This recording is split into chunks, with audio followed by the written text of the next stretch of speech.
Bonjour, qu'est-ce que je dois dire? Bienvenue sur ma chaîne. Je suis Bettina. Sur cette chaîne, je partage ma déco, mes DIY, mes expériences de vie et mes voyages parce que ce sont des choses qui me passionnent. Aujourd'hui, je vais commencer un vlog. J'ai voulu partager une expérience avec vous. C'est l'opération de mon pied. Je suis née avec des pieds plats. Quand j'étais petite, j'ai souffert de malnutrition en même temps que je marchais.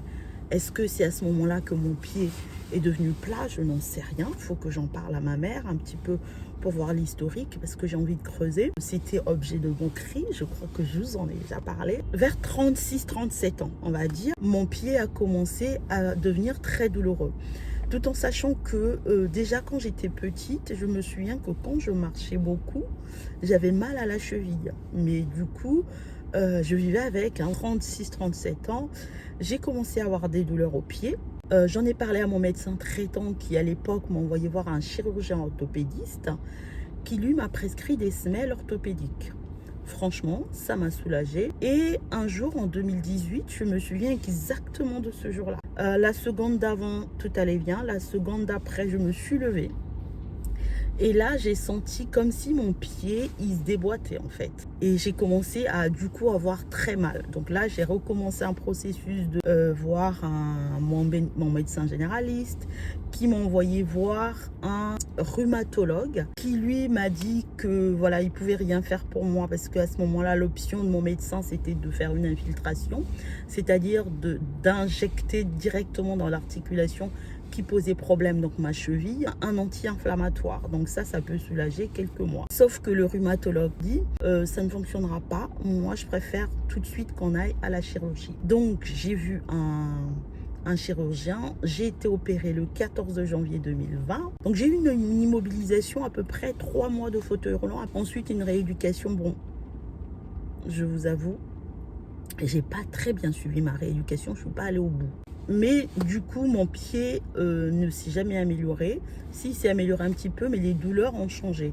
Et je ne comprenais pas. Donc, j'ai revu mon chirurgien. 1 an après, non, je pense 2 ans après mon opération, il a enlevé parce qu'en fait, il a mis des vis. Je vais essayer de trouver une radio pour vous montrer.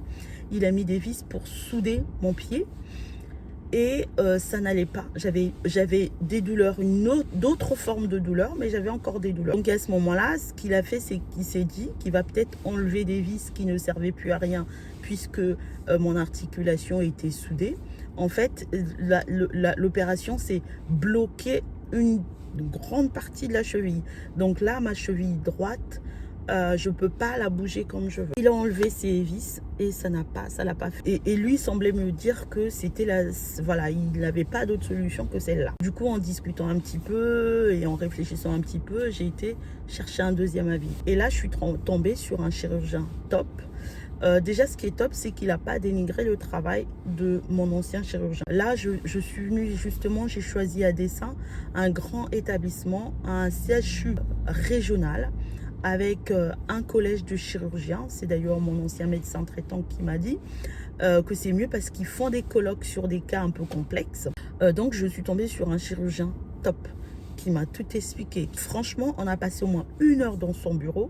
Il m'a expliqué ce qu'il fallait faire en détail avec les radios. Il m'a juste dit que pour un pied plat classique, ce qu'il avait fait, c'est bien. Mais il se trouve que moi, j'ai un pied plat complexe avec une cheville en fait qui s'est complètement effondrée. Donc on a eu un premier rendez-vous, ensuite là c'est le deuxième rendez-vous où on confirme, sauf que lui à la base il était parti pour reprendre, nous étions partis pour reprendre le pied déjà opéré pour faire les petites corrections qui manquaient. Sauf qu'entre temps mon pied non opéré vraiment me fait souffrir. Ce qu'il faut savoir, c'est que je vis avec la douleur au quotidien. Simplement, je ne me plains pas et je refuse de me nourrir d'anti-inflammatoires. Je ne suis jamais sans douleur. J'ai toujours une douleur de fond, mais j'ai appris à vivre avec.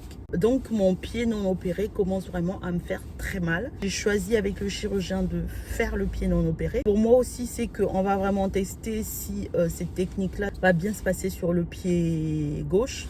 Mais de toute façon, il faudra reprendre le pied droit. Donc là, ça sera une opération quand même moins importante. Donc j'ai choisi de partager cela avec vous. Ces pieds pour lesquels on m'a moqué toute ma vie, sur lequel j'ai complexé toute ma vie. C'est vrai, j'ai pas de beaux pieds, mais ce sont mes pieds, ce sont ces pieds-là qui me portent. J'ai appris à les aimer, à être bienveillante avec eux. Je me souviens que la première fois que j'ai vu un chirurgien, il m'a dit, mais vous auriez dû vous opérer quand vous étiez petite. Pourquoi ça n'a pas été fait? Eh bien, cher docteur, parce que je suis née en Afrique, je me souviens que quand j'étais jeune, je regardais des magazines où on parlait de clinique du pied. Je me souviens très bien. Je rêvais qu'on remette, qu'on me fasse des beaux petits pieds, vous voyez, petits pieds égyptiens avec la courbure et tout ça. Vraiment, je me sens chanceuse. Je dis merci parce qu'aujourd'hui, j'ai la grâce qu'on essaye de faire quand même quelque chose. Même si, comme dit le chirurgien, je ne vais pas avoir zéro douleur. Ils vont juste essayer d'améliorer. Mais je suis reconnaissante d'avoir la possibilité de le faire.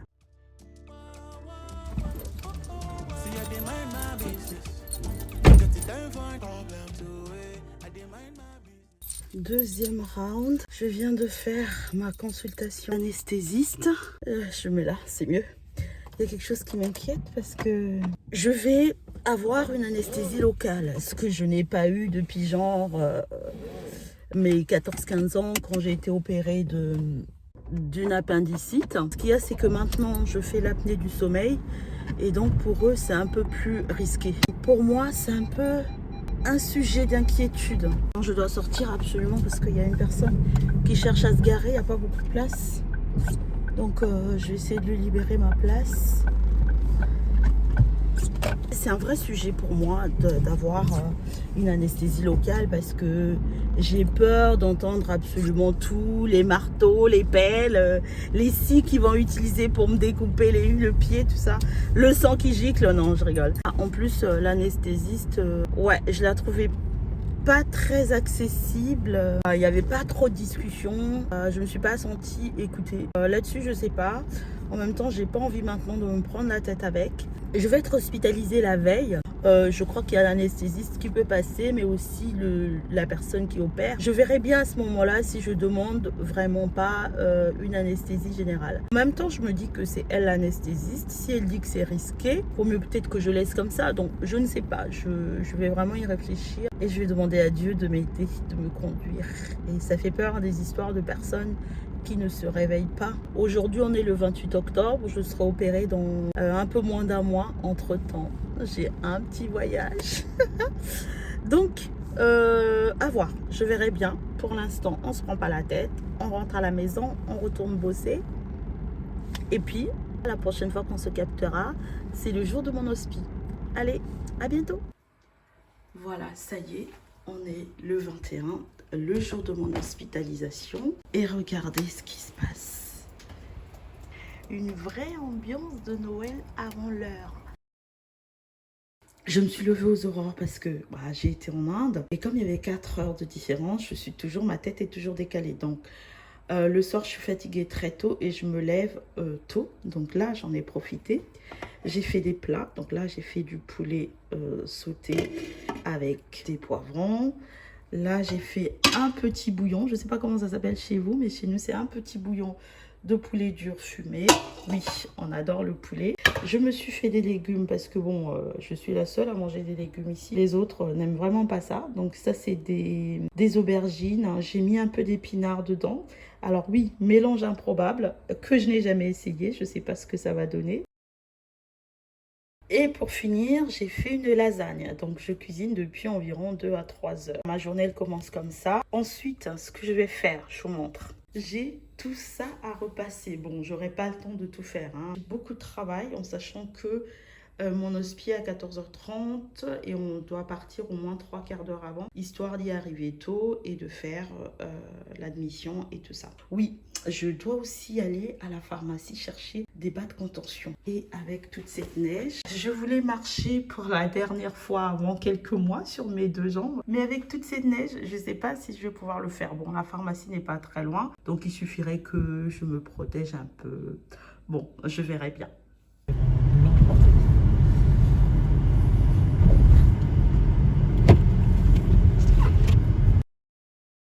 Ça y est, je suis hospitalisée. je vous montre ma chambre. J'avais demandé une chambre individuelle parce que je préfère, mais finalement ils en ont pas. J'ai celle-ci double. C'est vieillot, mais bon, c'est propre. Voilà, je suis plutôt côté fenêtre. Là, c'est mon lit. Et là, la vue que j'ai, ma foi, elle est pas mal. Voilà la vue que j'ai sur Chambray.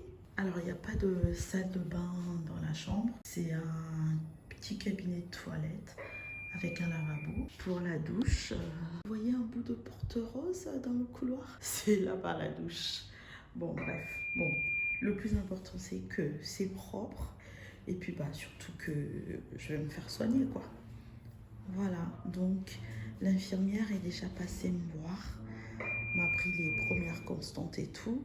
Et je sais que demain, je suis opérée à 8 heures, donc dans les premières, comme m'avait dit mon chirurgien. La discussion, c'est autour de l'anesthésie. Et tout à l'heure, l'interne en médecine est venue me voir. On en a rediscuté un petit peu, ça m'a un petit peu rassurée, en sachant aussi qu'elle m'a dit que j'aurais toujours quelqu'un à côté de moi pour discuter, tout ça là. Et j'aurai quelque chose pour me calmer un petit peu. Donc, c'est à voir. Mais bon, voilà, donc je vais passer la nuit ici. Et puis demain matin, je ne sais pas si je pourrais vous faire une vidéo avant d'aller au bloc avec ma superbe tenue du bloc. À demain. J'ai été opérée ce matin. Tout s'est très bien passé. L'équipe était au top. Ça a duré à peu près 3 heures. C'est vraiment pas comme la dernière fois. Mais bon, j'espère qu'on aura plus de résultats. C'était vraiment bien. L'équipe était très attentionnée. En général, ici, je trouve les soignants très attentionnés, aux petits soins, très gentils. Là, il est à peu près 17 heures. Quand je touche comme ça, là, je sens rien du tout. C'est bizarre. Parce qu'en fait, ils ont anesthésié mon pied. Parce que oui, au final, que je vous explique, finalement, quand je suis arrivée au bloc, l'anesthésiste a estimé qu'au vu de la durée de l'opération, il valait mieux qu'une anesthésie générale. Avant de me faire l'anesthésie générale, ils ont anesthésié le nerf de mon pied. Ils ont mis 2 piqûres à 2 endroits différents. Et à la fin, ils m'ont mis ça. C'est apparemment une capsule avec de l'anesthésion qui est diffusée en continu dans mon pied. Donc pour l'instant, je n'ai pas mal. J'ai juste l'impression d'avoir une crampe en continu. Mais bon, ça va, c'est pas très douloureux. Et aussi cette sensation bizarre de rien sentir à ma jambe. Là, je touche comme ça. Franchement, je sens rien. On dirait que je touche un bout de viande. Je vous ferai un update, je sais pas quand. Si tout va bien, je sors lundi. À bientôt. Jour numéro 2. Je viens de prendre ma douche, ce qui m'a fait beaucoup de bien. Pas trop mal dormi, ça va. Là, j'attends que l'infirmière vienne faire mon pansement. En fait, ça, c'est une attelle. Et la résine, elle sera faite le lundi. Le chirurgien est venu me voir hier soir. Et il m'a dit que il avait fait tout ce qu'il voulait. Donc là, je vais finir un petit truc sur Netflix. Et puis, je vais commencer à monter une vidéo. On se capte. Hello, je vous retrouve aujourd'hui dans mon canapé. Ça fait 1 semaine que j'ai été opérée et je suis rentrée depuis lundi. C'est un peu compliqué à la maison. Les gestes de la vie courante sont un peu compliqués en sachant que là, on est parti pour au moins 6 semaines sans poser mon pied par terre. Donc prendre une douche, c'est compliqué. En plus, en plus ici, contrairement à ma première opération, on a une toute petite salle de bain qui n'est pas très fonctionnelle, en tout cas quand on n'a pas toutes ces habilitations. J'ai des béquilles et un fauteuil, mais on est dans un petit appartement, c'est toujours compliqué de se mouvoir. J'ai déjà fait une chute, donc du coup, ça m'a encore plus crispé, peur de faire des chutes. À la suite de l'opération, puisqu'on m'avait anesthésié toute la jambe, en plus de l'anesthésie générale, les 2 premiers jours, ça allait, mais quand mon anesthésie, en fait, on m'avait fait une anesthésie en continu, et quand c'était fini, oh là là, j'ai passé une nuit et des journées super compliqué. Donc là, je suis sortie, je suis à la maison, j'essaie de faire en sorte que tout se passe bien. Après, je suis pas toute seule, il y a du monde autour de moi, mais c'est compliqué. Donc, je vais terminer cette vidéo en vous disant que avoir une bonne santé n'est pas un acquis, c'est juste une grâce. Pour ceux qui croient, vous voyez de quoi je parlais. Il faut vraiment être reconnaissant de ce qu'on a, de la bonne santé qu'on a, parce que on se rend compte de la chance qu'on a quand on a une bonne santé que quand on l'a perdu. C'est comme le bonheur, vous voyez. Mais bon, je vais m'accrocher, je vais aller jusqu'au bout, je vais faire attention. Je vais en tout cas faire le maximum pour que tout se passe bien et que la rééducation se passe bien et que voilà, un jour je retrouve mes pieds et que j'arrête d'avoir mal. Le médecin a fait sa part, moi je fais ma part et Dieu fera sa part, n'est-ce pas? Je vais passer au total 4 mois à la maison, donc ce qui veut dire que je vais être très active ici, j'espère au moins. Et du coup, après cette vidéo, je vais vous faire 2-3 vidéos sur l'Inde. On est rentré de l'Inde lundi. Je suis rentrée à l'hôpital le jeudi. J'ai été opérée le vendredi. Donc vraiment, tout s'est goupillé comme ça. C'était normal, hein. Enfin, c'était prévu. Donc, après cette vidéo, vous allez avoir, je pense, 2 vidéos sur l'Inde. Je vais vous raconter mon fabuleux voyage au pays d'Indira. Merci d'avoir regardé ma vidéo. N'hésitez surtout pas à commenter, à liker, à vous abonner. Venez discuter avec moi dans les commentaires. Je répondrai absolument à toutes vos questions. Qu'est-ce qu'il me reste à vous souhaiter? Eh ben, je vous souhaite la paix, la joie et le bonheur. Bye bye!